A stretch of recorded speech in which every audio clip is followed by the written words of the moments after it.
일본 우익들과 언론들이 KF-21 전투기를 평가하면서 반쪽짜리 전투기라고 폄하하는 주된 이유는 바로 KF-21 전투기가 블록원 형태의 4.5세대급 세미 스텔스 전투기였기 때문입니다. 일본 우익과 언론들은 이 점을 집요하게 파고들며 한국 공군이 일본 항자대와 국지전 발발 시 일본은 미국산 F-35 전투기를 200여 대나 도입했기 때문에 한국 공군은 상대가 되지 않는다는 다소 어이없는 주장을 펼쳤는데요.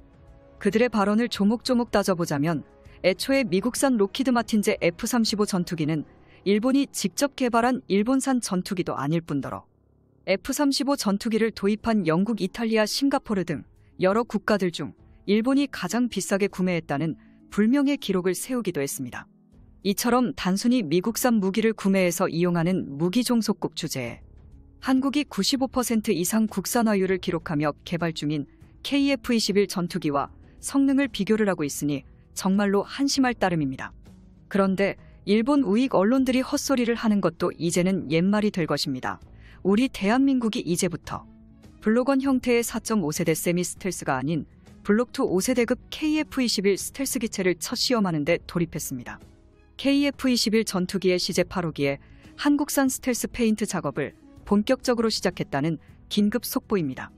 한국의 핵심 군사기술 스텔스 도료 기업인 노르페인트가 레이더 탐지 면적을 획기적으로 낮추는 핵심 기술 개발을 마쳤고 시제 8호기에 즉시 적용할 예정이라고 밝혔는데요.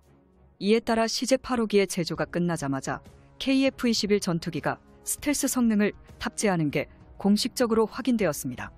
스텔스기 KF-21 전투기 개발의 주요 특징은 적 레이더에 탐지되지 않는 스텔스 기능과 쌍발 램제트 엔진에 꼬리날개 없이 비행하는 기술을 한국의 고유 기술로 확보하려는 게 핵심으로 스텔스 도료를 이용한 활주로에서 초음속 이착륙 및 비행시험까지 모두 진행한다는 게 최종 계획입니다.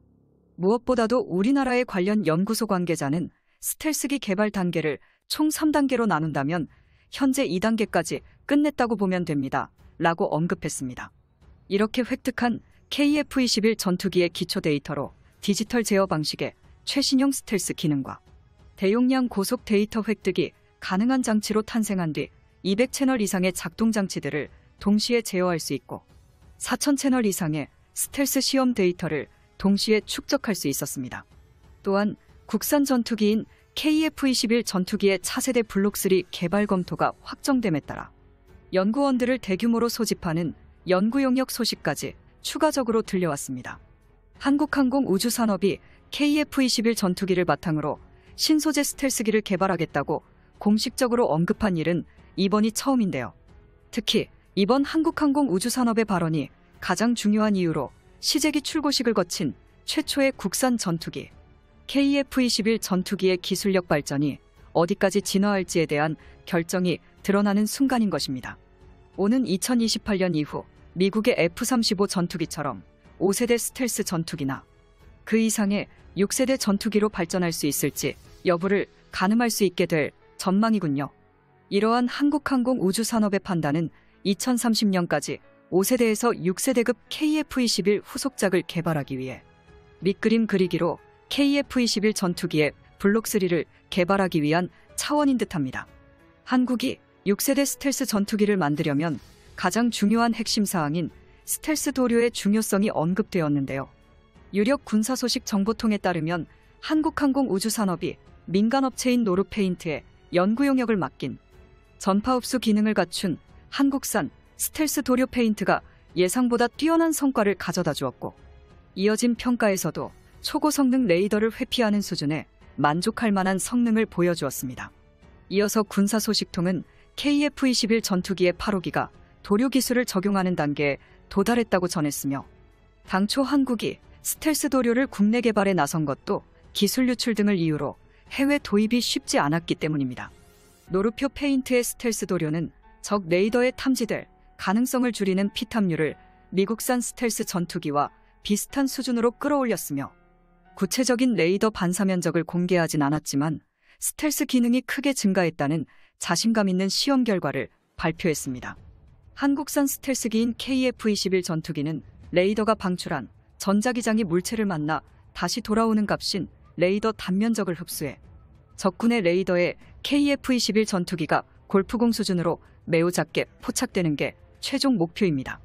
또 다른 군사 소식통은 KF-21 전투기의 초기 형태인 블록1이 F-22 랩터 전투기 등 미국산 최신형 전투기에는 못 미치지만 블록2에서 3까지 레이더 피탐률을 꾸준하게 낮출 계획이며 KF-16 등 기존 공군의 전투기에 비교조차 할 수 없을 정도로 압도적인 스텔스 성능을 2030년까지 구축하는 게 목표라고 설명했습니다. 또한 KF-21 전투기 외에도 스텔스 도료 기술을 기존 전투기에 바르기만 해도 전반적인 구형 전투기의 레이더 회피 기능 향상에도 큰 도움이 될 것으로 한국 공군은 판단했습니다.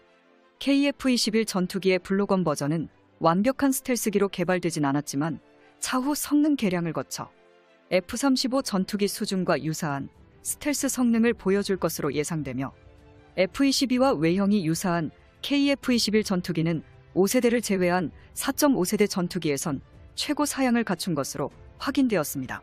최근 익명을 전제로 KF-21 전투기의 개발 상황에 대해 공식 인터뷰를 가진 고위 관계자들은 KF-21 전투기의 향후 개발 방향에 대하여 실질적인 진화적 성능 개발을 위해 국내 연구 용역 과제를 실시간으로 진행하고 있다며 단계적, 진화적 성능 개량을 통해 KF-21 전투기의 6세대까지 계단식 개발을 하는 계획을 갖고 있다고 전했습니다.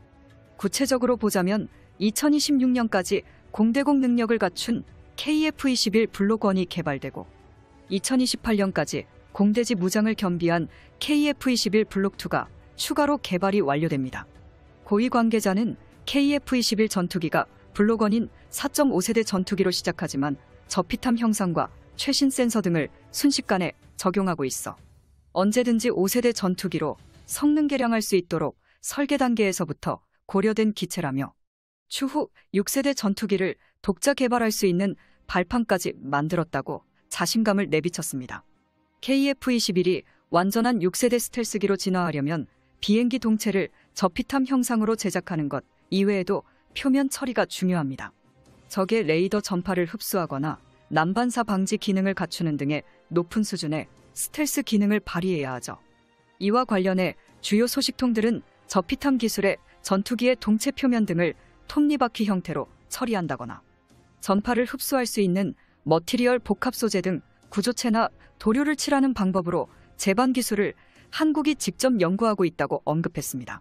노르페인트처럼 귀여운 노르마크가 달린 자랑스러운 한국 기업이 스텔스 도료의 무게를 최소화하면서도 내구성과 저피탐 기능을 구현하는 기술을 상당한 수준으로 이미 확보한 것이 전 세계에서 주목되고 있습니다. 강대국 한국의 영원한 자주국방을 위하여 세계 최강을 향한 초강대국 대한민국의 KF-21 스텔스기 프로젝트.